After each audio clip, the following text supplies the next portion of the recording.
le long de l'Atlantique, dans l'État du Maine, aux États-Unis, les habitants tirent leur principale ressource de la pêche au homard. Amenés dans des ports comme Rockland, les homards sont triés, pesés et préparés pour l'expédition. Mais ces crustacés ne sont pas uniquement des produits de la mer, car la science a rationalisé et amélioré leur croissance, donnant ainsi aux marins la promesse de pêche le plus souvent fructueuse, aux commerçants la garantie de n'avoir pas à redouter une longue saison morte.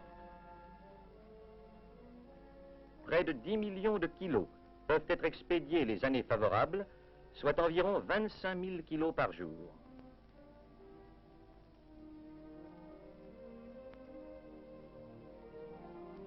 Mâles et femelles pêchés dans l'océan sont amenés à l'établissement de pisciculture du port de Goose Bay.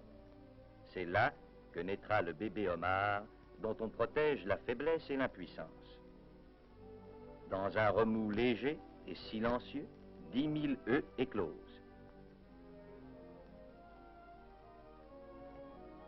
Et le cycle de vie commence pour le homard dans un monde de tubes en caoutchouc et de thermomètres.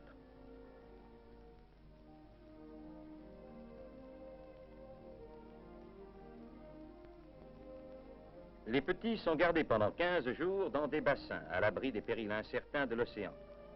Dorlotés et bien nourris, ils muent 4 fois, leur croissance s'arrêtant dès que la coquille durcit.